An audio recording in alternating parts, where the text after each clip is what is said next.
Hello, my comrades. How are you all doing today?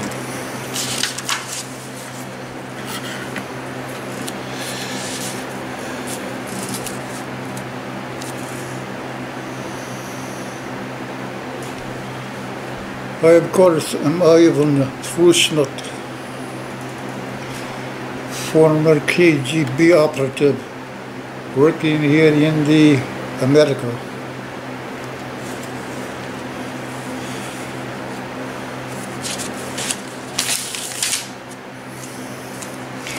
We have an old tradition in Russia.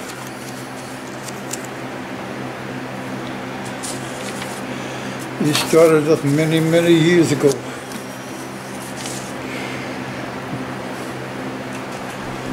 One of the first laws ever passed in Russia was to make it legal to kill mimes. You know, those guys who do all that enter in the glass box and all that other wild crap. The law was passed to make it legal to kill mimes who annoyed you. For a long period in Russia, there were very, very few mimes. But through the weeding out process of the law making it legal to kill mimes who annoyed you, Russia soon developed the greatest mimes in the world. In honor of our great mimes, I will read a little mime joke.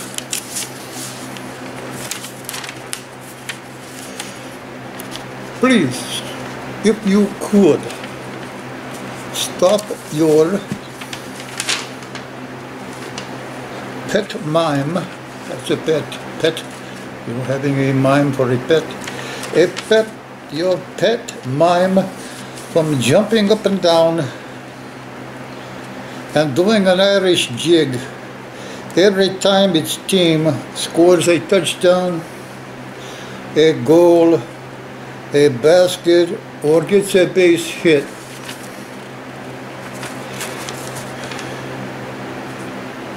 And have you and your pet mime ever considered rooting for the same team for one time?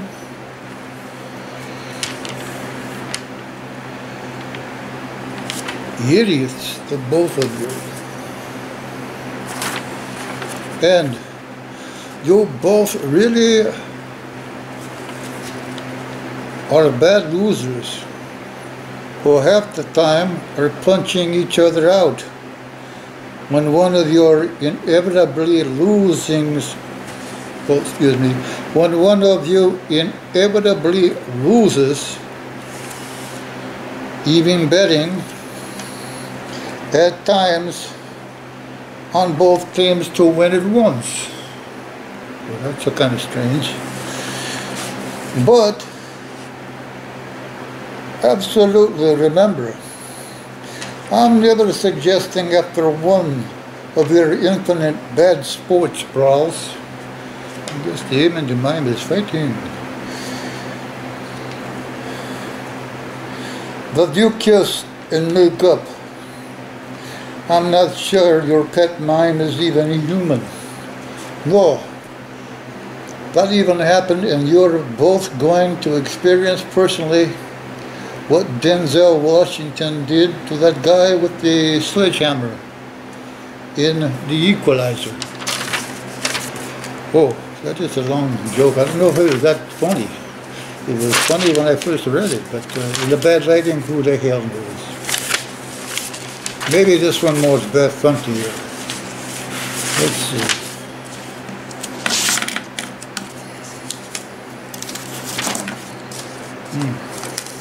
Got to stay organized, because an unorganized mind is the mind of a capitalist. Okay. Let's see here. I'm going to try this one more time. Please, if you could, stop your pet mine from taking the seat off of my bike and then stealing it. And riding around town on it, the seat that is, pretending there's a bike underneath the seat. Yeah, riding around town on the bike would have been okay. So okay, I would have paid good money to see that particular seatless bike, pretending it didn't have a motor on top of it. The end. Okay, that's enough for the pet mime joke. Maybe I have to get some good backlighting so I can see, what it is that it says when my brothers from Russia send me a good pet mime joke. It's good if you can actually see what it says, read it, so that the other brothers in Russia can understand. Now, there's been a situation going on in this country for quite a while, where one turkey after another seems to be able to gain the office of the presidency with not having any competency. I'm going to have to suggest that the last really good president that the U.S. have is Bush Senior. Bush Jr., he kind of like a real junior in the head. Now, a lot of people, conservative, they think that Reagan was a genius. Reagan was a genius the same way that Bush Jr. was a genius.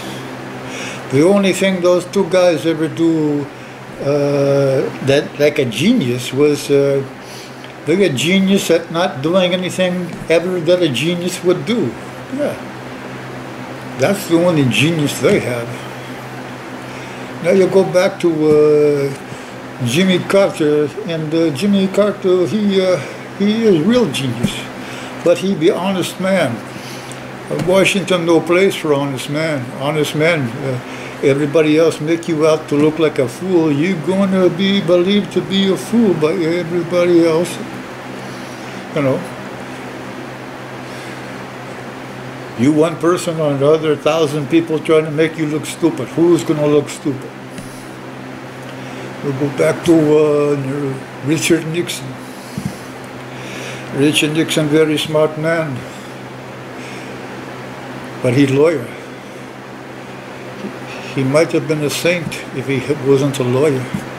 Lawyer, you become a lawyer, it's like you make a deal with the devil. And the devil is getting the worst end of the deal if he has to take that soul of yours. Because even in hell, you don't want things to stink that bad. Then you'll go back to Kennedy.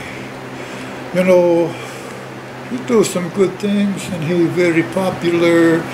You know, he make our man Khrushchev look a little wishy-washy, but you know, a man who out, trying to sleep with the different girls instead of the wife, you can never trust a man like that.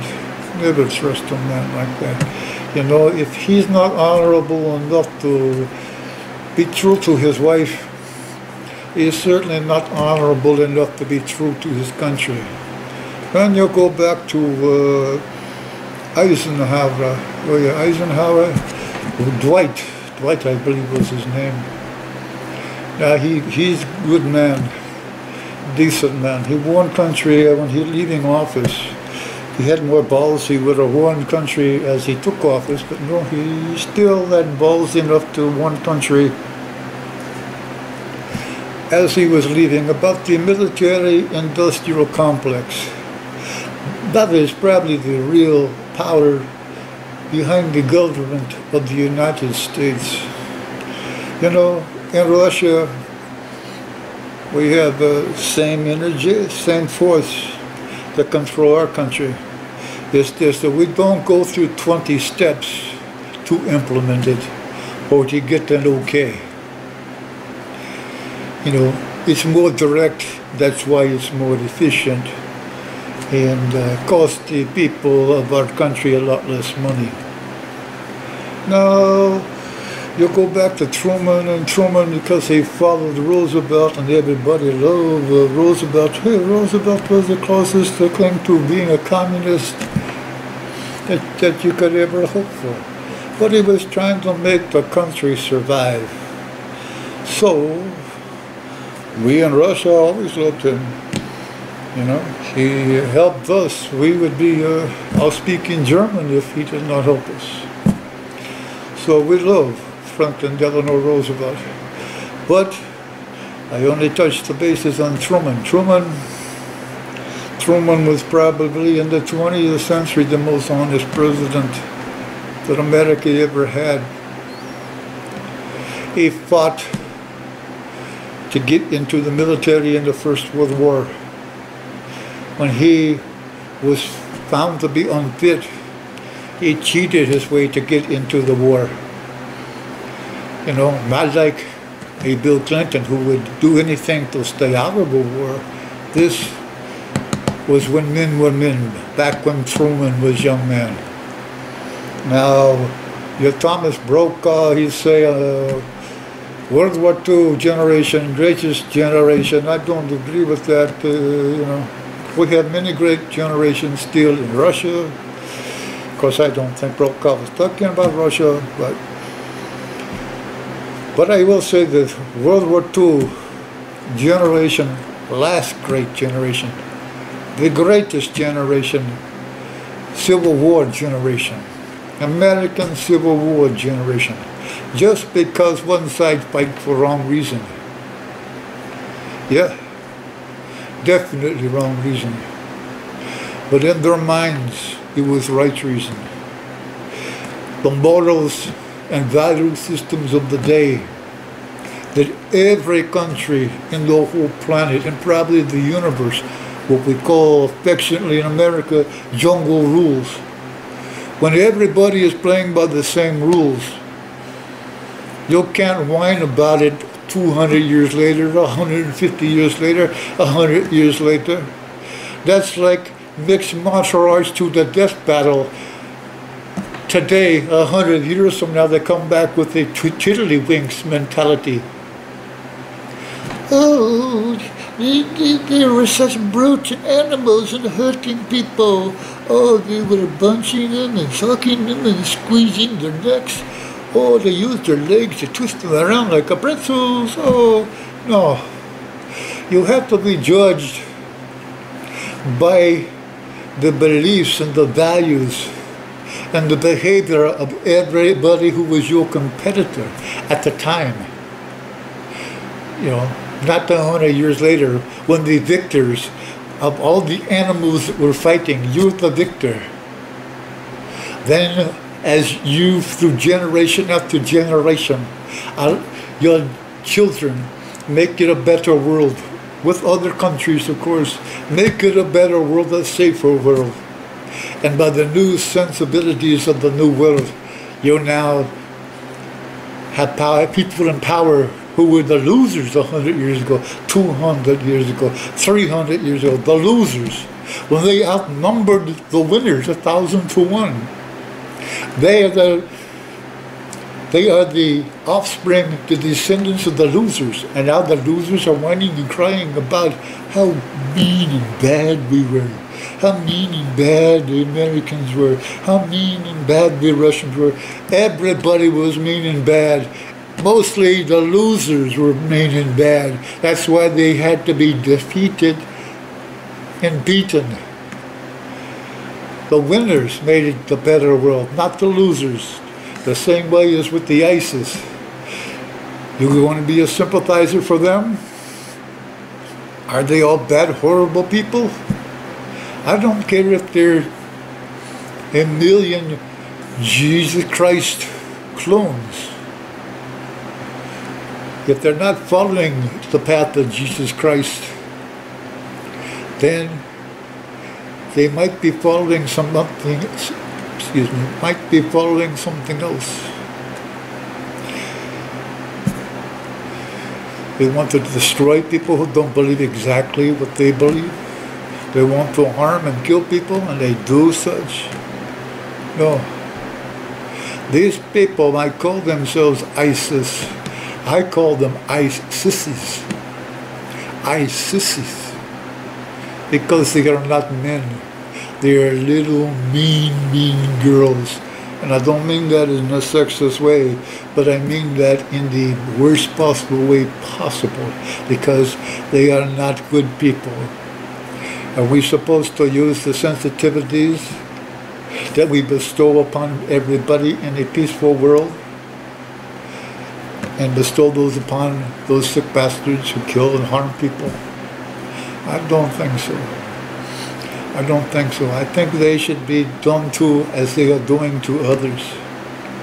And if you do not agree, then you are a sissy, and you are a whiner, and you are a crybaby, and you are unfit to help lead a great country like Russia, or like France, like America, like Germany, like Japan, like Australia, like Mexico, like any of the countries in South America.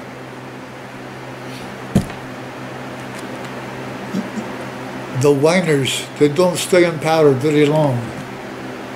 You want to hug it out with the world? You'll be hugging it out with your own soil as they plant you in the ground. Now, these are some harsh truths. I'm sorry if they hurt your feelings. If I have harmed your feelings, imagine me right now hugging it out with you. That should cure it. Thank you for your time, my Russian brothers and my friends here in America. But remember, though I am speaking to my Russian brothers, I make it sound like I'm speaking to you in America because that's the way I was trained. I'm sorry. For all my hippie friends out there, peace out. The world still loves you, even though you're a bunch of whiners.